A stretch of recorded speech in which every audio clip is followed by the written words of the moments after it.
Vamos começar mais uma videoconferência do projeto Biblioteca Digital Multimídia.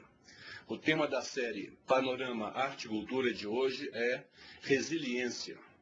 Quem está aqui conosco é o professor Bernardo Monteiro.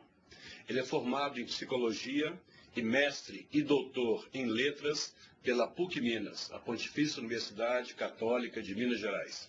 Ele também é pós-doutor em Letras e Psicologia pela Universidade de Cincinnati, nos Estados Unidos. É atualmente professor de Psicologia da Educação da Universidade do Estado de Minas Gerais, a UENG.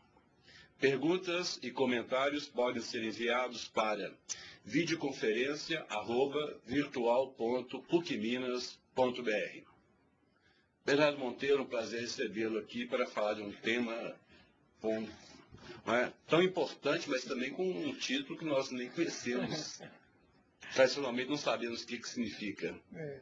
Bom, obrigado também. Para mim é uma alegria voltar aqui e poder falar de um tema que também acho tão importante e que tem demandado muito interesse, tanto no meio acadêmico quanto no meio que a gente chamaria leigo, que é a resiliência, né? A resiliência é um termo que cotidianamente é utilizado na língua inglesa, por exemplo, e foi lá que as teorias surgiram com consistência, embora depois tenha havido um desdobramento já em diversos países, mas que quando a gente costuma, pelo menos no Brasil, falar mais sobre o tema, a gente explica que tem a origem do fenômeno da resiliência é ligada mais à física, porque a física determina a resiliência como a resistência que os corpos têm para que eles sofram uma força e que eles não sofram uma deformação, que eles não percam a sua organização na estrutura.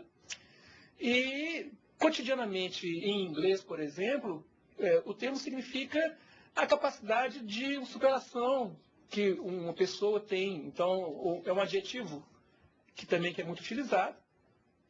E como é um termo que pode ser considerado cotidiano na língua inglesa, ele foi empregado para descrever sobre, principalmente, crianças e adolescentes e jovens que passam por adversidades significativas ao longo da vida e que, mesmo assim, não desenvolvem um padrão psicopatológico, não incorrem em problemas sociais, afetivos, cognitivos, de autoestima, e que, com isso, indicam uma população e características ou recursos socioafetivos que seriam interessantes que a gente conhecesse melhor para trabalhar, inclusive, no sentido da prevenção em psicologia. Então, nós vamos ter um tempo para falar mais sobre resiliência, né?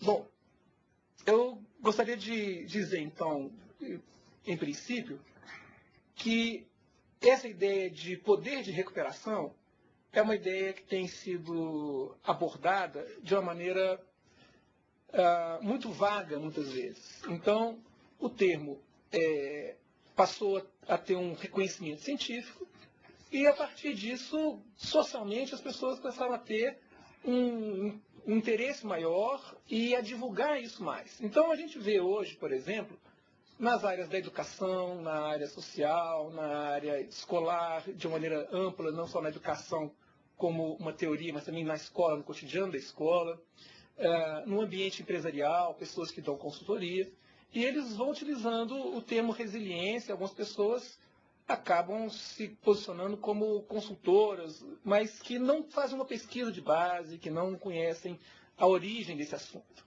As pesquisas em resiliência, elas começaram, como a gente estava falando, quando algumas pessoas observaram que crianças, por exemplo, em situações muito adversas, como famílias em que havia uma instabilidade socioafetiva muito grande, ambientes sociais de grande risco em termos de pobreza, violência, essas crianças elas passavam por percursos da vida e não chegavam a ter um comprometimento maior em relação aos seus vínculos sociais, aos seus vínculos afetivos, ao seu desempenho na escola, por exemplo. E começaram a estudar essas crianças como se fosse um grande achado. em função de essas crianças terem uma condição de serem exemplos para que a gente pudesse encontrar outras referências que nos indicassem um estudo da psicologia chamada positiva. Ou seja, a psicologia, durante muito tempo, ela trabalhou com referências que eram ditas patológicas.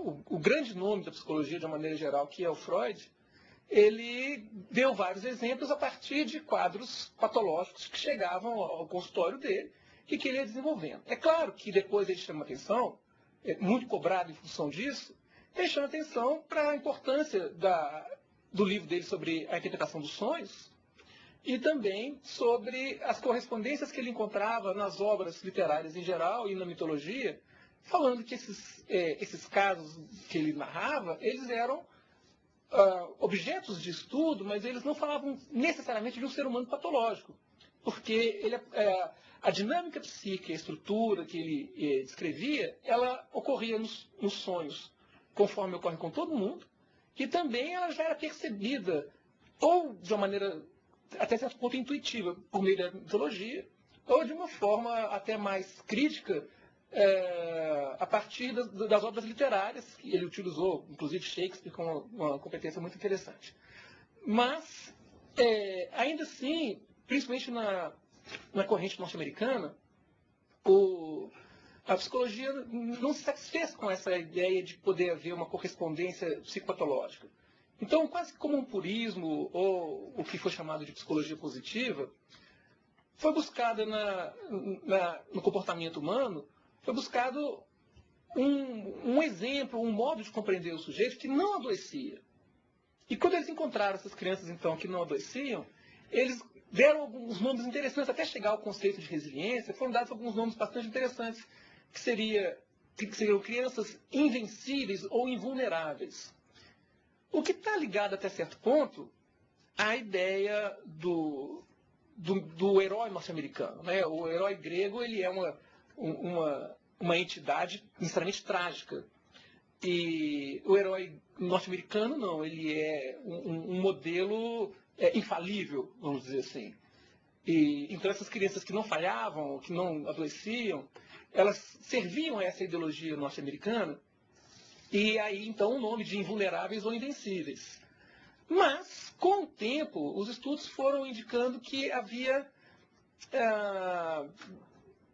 um quê de humano nesses indivíduos que foram estudados. Eles tinham alguns transtornos, eles tinham conflitos, eles tinham sofrimentos, e eles passavam por situações que poderiam servir realmente como uma prova para que a gente observasse o quanto que eles sozinhos davam conta disso ou não.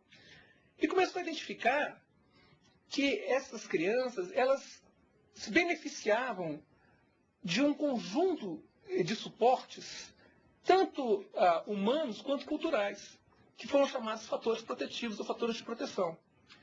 Então, nesse momento, foram postas duas condições mais ou menos oponentes, que seriam, por um lado, os fatores de risco, que eram essas grandes adversidades em função das quais a criança foi considerada invencível ou invulnerável, e, por outro lado, os fatores de proteção.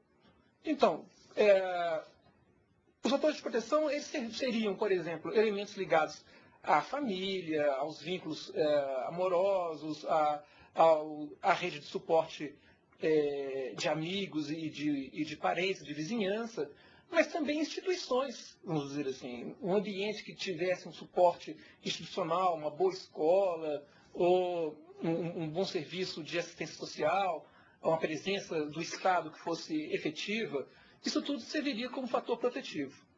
Aí, então, a ideia sofreu um salto qualitativo muito significativo. Ou seja, se interrompeu com essa ideia de que a resiliência era um fenômeno interno, pessoal, particular do sujeito,